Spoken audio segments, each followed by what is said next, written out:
बिस्मिल्लाहिर्रहमानिर्रहीम, अस्सलाम वालेकुम। नाजरीन, ये हमेशा बात मुअम्मा रहेगी कि तीफ़ी कैसे गिरफ़्तार हुआ। तीफ़ी बरतानिया से कब दुबई आया, फिर से किसने गिरफ़्तार किया, इंटरपोल ने गिरफ़्तार किया या पाकिस्तान की पुलिस ने गिरफ़्तार किया। फिर क्या तीफ़ी किसी के डेरे पे बैठा हुआ था जहां दो और इश्तियारी थे गुजरांवाला के, वहां रेड हुआ तो तीफ़ी हादसाती तौर पर गिरफ़्तार हो गया। और फिर तीफ़ी जो है जब उस पर कर्ज़े की बात हुई तो कर्ज़ा किसने अदा किया। फिर एक और सवाल भी था कि तीफ़ी को फौरी क्यों छोड़ दिया गया।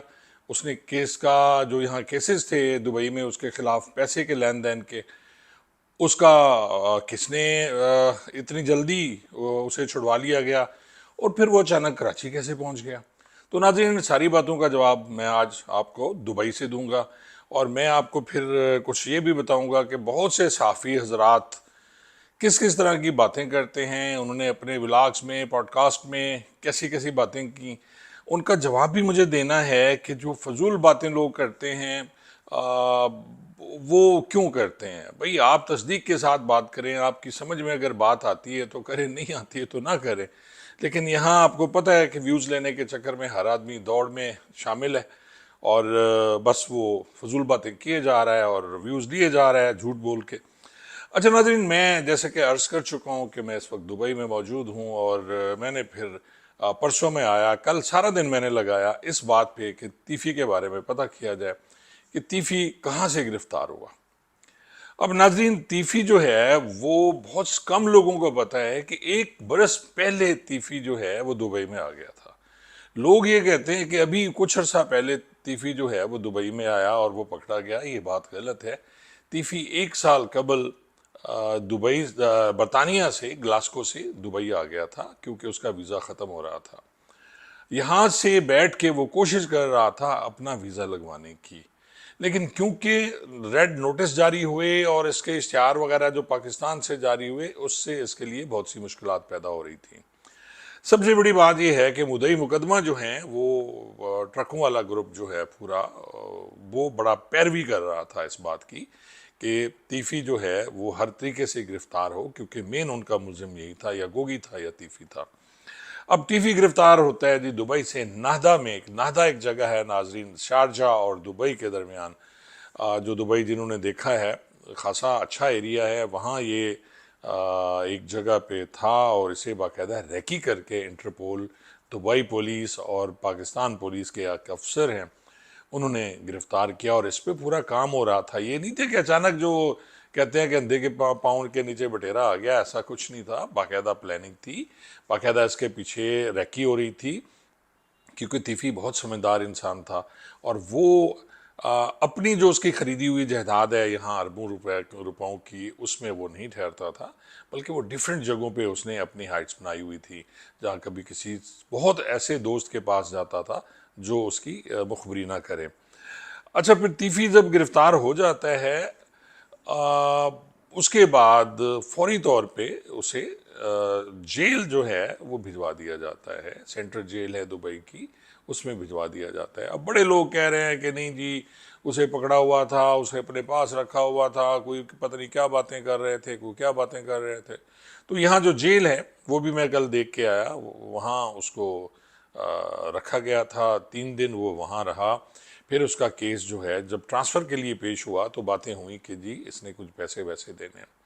अब ये मुअम्मा है कि जी पैसे किसने अदा किए उसके, ये बात मैं इस बात तक नहीं पहुंच सका क्योंकि टाइम थोड़ा था। एक दिन मेरे पास था और एक दिन आज का। अभी मैं वापस आके घर बैठा हूँ, अभी भी मैं बाहर ही था, तो मैं सारा देखता रहा। ये मैं आपको बाद में बता सकता हूँ किसी वक्त के जी वो ये पैसे किसने अदा किए थे उसके लिए। तो फिर टिफ़ी ने अपने कुछ मेडिकल सर्टिफिकेट्स भी पेश किए और उसने कहा जी मैं बीमार हूँ, मुझे हार्ट की प्रॉब्लम है, मुझे शुगर है, मुझे बाकी चीज़ें हैं। अब जो भी उसने बनाया होगा, तो मेडिकल के लिए भी वो उसने काफ़ी कोशिश की, लेकिन उसका मेडिकल इस था कि जी वो ट्रैवल कर सके, वो वापस जा सके। तो फिर उसे डिपोर्ट किया गया और कराची की फ़्लाइट पे बिठा दिया जाता है। नाज़रीन, आपको याद होगा कि बहुत से दोस्तों ने ये कहा कि वो लाहौर उतर गया, वो फलां जगह पे आया, वो कराची उसे गिरफ्तार करके हथकड़ियाँ लगा के ले आया। ये सारी बातें गलत थीं। तीफ़ी अकेला आता है जी, और मैंने ये भी पता किया है कि उस फ्लाइट में पुलिस का कोई बंदा नहीं था जी, कोई बंदा भी पुलिस का नहीं था। ये उन्हें पता था कि ये जा रहा है, लेकिन कोई बंदा पुलिस का नहीं था। और तीफी जो है वो मेंटली इसलिए कुछ मुतमिन था कि एक बहुत मशहूर सहाफ़ी जिनका मैं आगे जाके जिक्र करूंगा, उन्होंने उसे गारंटी दे दी थी, जो शुरू से इस केस को देख रहे हैं जी। और बाद में उन्होंने एतजाज सैयद के साथ एक विलाग भी किया। वो शुरू से इस केस से जुड़े हुए हैं और वो उनकी कोशिश थी कि किसी तरीके से तीफी को और गोगी भट्ट को इससे छुड़वा लिया जाए। अच्छा, वो जो साहब हैं उन्होंने इसको गारंटी दे दी किसी तरीके से, और ये बातें भी गलत हैं। गारंटी का मतलब है तीफी को नहीं दी गई गारंटी, जो है उसके वसा को दी गई जो उसके पीछे थे, क्योंकि तीफी से तो किसी की मुलाकात नहीं हो सकी, तीफी भट्ट से किसी की मुलाकात नहीं हुई। पकड़े जाने के बिल्कुल 3 दिन बाद किसी ने उससे मुलाकात नहीं, क्योंकि वो जेल में था। ये पाकिस्तानी जेल नहीं है कि जी आपके ताल्लुकात हैं, आपने पैसे दे दिए, आपने जनाब आपके ताल्लुकात हैं सुप्रीटेंडेंट जेल से, आप गए और आपने जाके मुलाकात कर ली। वो वाला सीन नहीं है। ये दुबई है, यहाँ कानून की अमलदारी है, रूल ऑफ लॉ है, यहाँ ऐसा कुछ नहीं होता। फिर जनाब उसको जब वो पहुंचा कराची तो एफआईए ने उसे ज़ाहिर है ट्रेस किया, ऑलरेडी रेड नोटिस पे था, उसका नाम उसमें शामिल था। वो जो लिस्ट है पूरी मुजरमान इश्तिहारियों की, जैसा कि आपको पता है कि बहुत से लोग जब वापस आते हैं तो एयरपोर्ट पे गिरफ्तार हो जाते हैं, तो फिर इसको एफआईए कराची ने गिरफ्तार कर लिया। और गिरफ्तार करने के बाद फिर उन्होंने इतला दी। पता था इनको इतला क्या देनी होती थी, पता था इस फ्लाइट पे आ रहा है। तो इससे पहले कि ये लाहौर पुलिस के पास ये तफ्तीश थी, जैसे आपको पता है कि तफ्तीश सीसीडी के को नहीं मिली थी, क्योंकि ये बात बड़े दोस्त करते हैं कि जी हुसैन जो हैं वहाँ से, हुसैन हैदर, वो कैसे लेके आ रहे थे कराची से इसको, जब उसका इनकाउंटर हुआ रेम यार खां कोट सब्जल में, जब उसे उसके साथियों ने छीन लिया गया। तो ये भी नाज़रीन को मैं बता दूं कि आखिरी लम्हे में ये फैसला हुआ था कि ये तफ्तीश जो है जेसीसीडी को दे दी जाए जब ये वहाँ से रवाना होता है। और उसके बाद यहाँ से टीमें भी रवाना हो जाती हैं, एफआईए ने पकड़ लिया, उसे बिठा लिया। जब फ़्लाइट वापस आती है वहाँ कराची में, तो उसके बाद ये इसे हवाले कर दिया जाता है सीसीडी के, और सीसीडी फिर लेके रवाना होती है। फिर जो कुछ हुआ आप तमाम दोस्तों को पता है, और ये क्या हुआ कैसे हुआ। अब जो असल बात मैं आपको बताता हूँ कि तीफी क्यों इतना मुतमिन था कि जी मैं वो पाकिस्तान वापस चला जाऊँ। वो वहाँ भी रह सकता था, उन केसेस में कुछ और भी बनाया जा सकता था, लेकिन उसे उसके ज़हन में ये था कि जिस शख्स के बारे में जिसने मुझे गारंटी दी हुई है उसके बहुत ऊपर तक ताल्लुकात हैं, और उसने वो बाकायदा हर जगह बताते हैं जी, वो जो सहाफ़ी साहब हैं वो हर जगह बैठ के बताते हैं उनके कहाँ कहाँ ताल्लुकात हैं।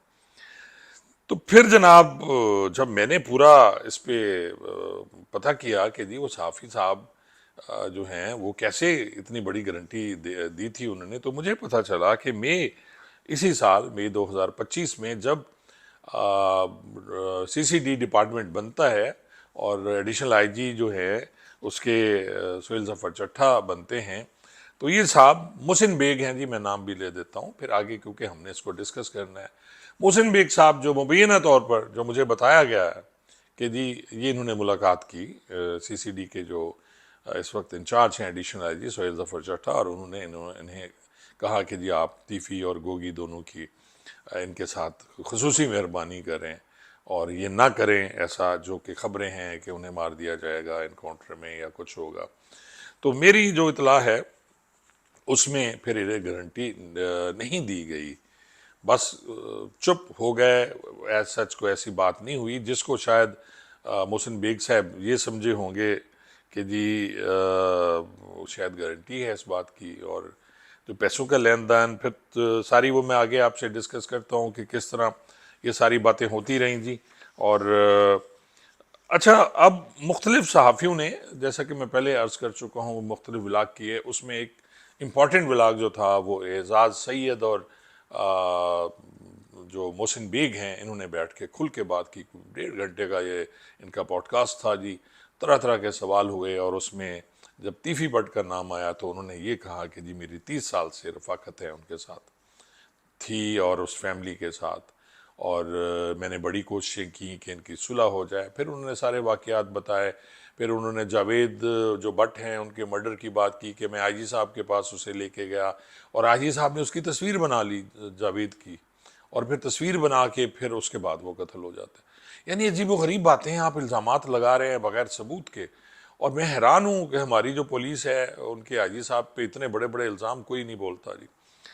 फिर इल्ज़ामात जो लगाया गया ये कि जनाब इसके पैसे लिए गए हैं मुबीना तौर पर, जो कहा गया कि जी अच्छा तो पंजाब पुलिस में ये चल रहा है, और उन्होंने कहा हाँ जी बिल्कुल पैसे लिए गए इस पर। जो डीआईजी एडिशनल आईजी हैं सीसीडी के और आईजी साहब ने इसमें पैसे लिए, ये बात उन्होंने कही और सबने ये ब्लाग सुना।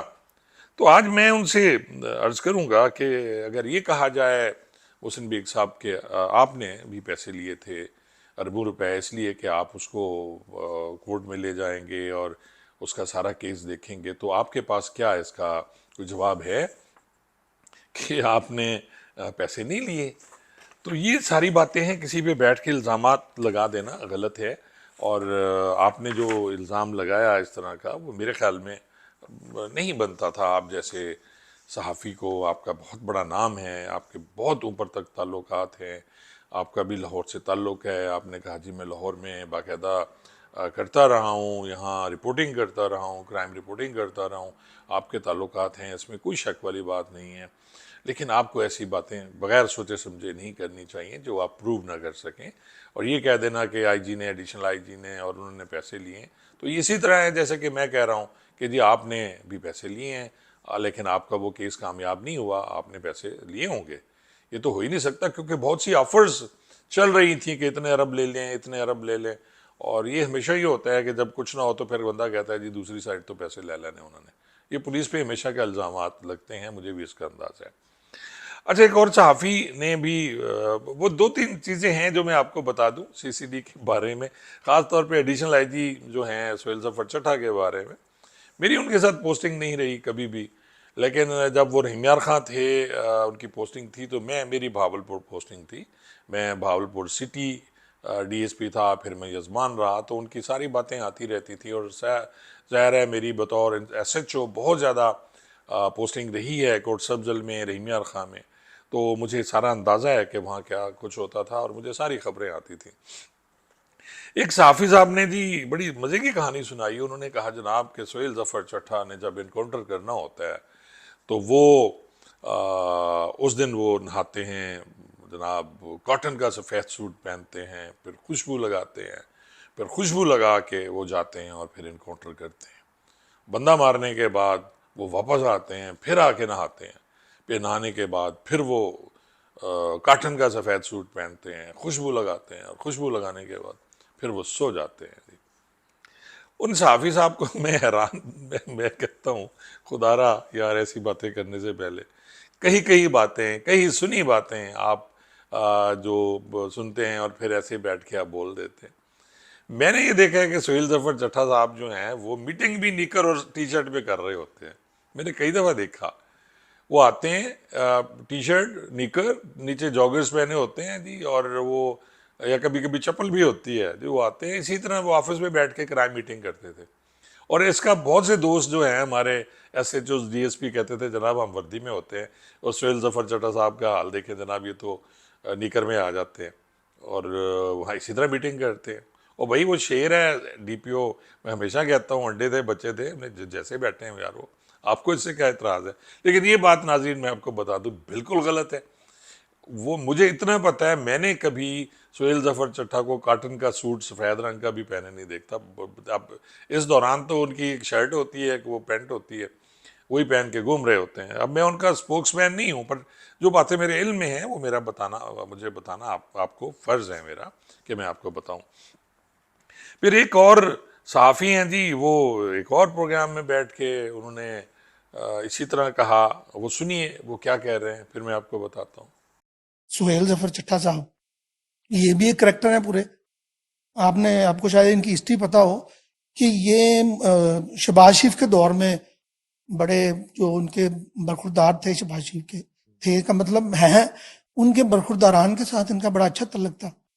और इनके बारे में एक बंदे ने वाकया सुनाया है, मैं वो वाकया सुना देता हूँ कि ये एक डिस्ट्रिक्ट में डीपीओ लगे थे। तो ये जब पिछले दिनों, आज से कोई 6-7 माह पहले ना, कच्चे के डाकू और पक्के के डाकू, ये बड़ा सोशल मीडिया पे चला है।